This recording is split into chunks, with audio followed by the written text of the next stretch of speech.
सर्वनाम। Hello friends, और आज मैं आपको बताऊंगी कि सर्वनाम क्या होता है। जिन शब्दों का प्रयोग संज्ञा के स्थान पर किया जाता है उन्हें सर्वनाम कहते हैं। ये किसी भी संज्ञा के स्थान पर प्रयुक्त किए जा सकते हैं, इसलिए हर भाषा में इनकी संख्या थोड़ी ही होती है।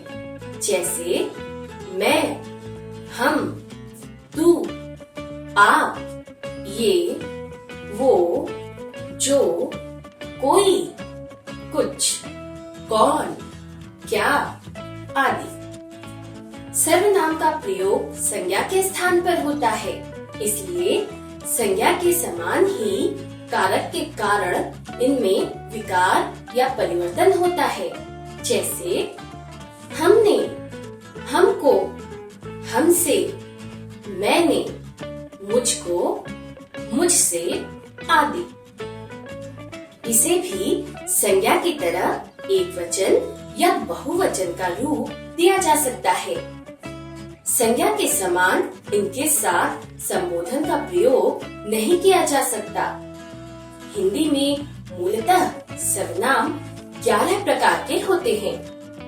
मैं, तू, आप, ये, वो, जो, सो, कौन, क्या, कोई, कुछ आदि। यदि हम प्रयोग की दृष्टि से देखते हैं तो सर्वनाम के 6 प्रकार होते हैं। पुरुषवाचक सर्वनाम, निश्चयवाचक सर्वनाम, अनिश्चयवाचक सर्वनाम, संबंधवाचक सर्वनाम, प्रश्नवाचक सर्वनाम और निजवाचक सर्वनाम। पुरुषवाचक सर्वनाम, जो सर्वनाम जो उत्तम पुरुष यानी बोलने वाले, मध्यम पुरुष यानी सुनने वाले और अन्य पुरुष जिसके बारे में बात की जाए के लिए आता है, उसे पुरुषवाचक सर्वनाम कहते हैं। जैसे उसने, वो, मैं, तुम, उस आदि। उदाहरण, मुझे पता था कि कल तुम घर आओगी।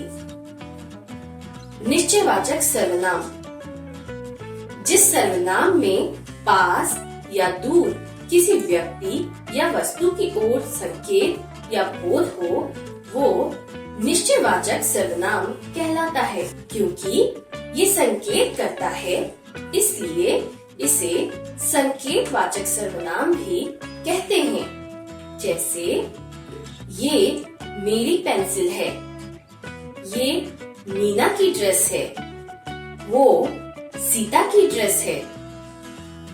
अनिश्चयवाचक सर्वनाम, जिस सर्वनाम से किसी निश्चित व्यक्ति या पदार्थ का बोध नहीं होता हो, उसे अनिश्चयवाचक सर्वनाम कहते हैं। जैसे बाहर कोई है, मुझे कुछ नहीं मिला। सरल शब्दों में कहें तो ऊपर दिए वाक्यों में किसी व्यक्ति या वस्तु के बारे में निश्चित नहीं है कि कौन है, क्या लिया, किसने फोन किया आदि। इसलिए ये अनिश्चयवाचक सर्वनाम के उदाहरण हैं। कोई, कुछ, किसी आदि सर्वनाम शब्द आने पर ज्यादातर अनिश्चयवाचक सर्वनाम होता है, तो ये ध्यान रखें। संबंधवाचक सर्वनाम, संज्ञा के स्थान पर आने वाले जिन 2 सर्वनाम शब्दों से संबंध का भाव प्रकट होता है, उसे संबंधवाचक सर्वनाम कहते हैं। जैसे तुमने जो कार मांगी थी, ये वही कार है। तुम जो बोलोगे मैं वैसा ही करूँगा। प्रश्नवाचक सर्वनाम, सर्वनाम में अब जानते हैं अगला सर्वनाम का भेद, जो है प्रश्नवाचक सर्वनाम। जिन सर्वनाम शब्दों से किसी प्रश्न का बोध होता है, उसे प्रश्नवाचक सर्वनाम कहते हैं। जैसे तुम कौन हो, तुम्हें क्या चाहिए। निजवाचक सर्वनाम। जो सर्वनाम तीनों पुरुष यानी उत्तम, मध्यम और अन्य में अपना होने की अवस्था या भाव या अपनापन या निजता का भाव हो, उसे निजवाचक सर्वनाम कहते हैं।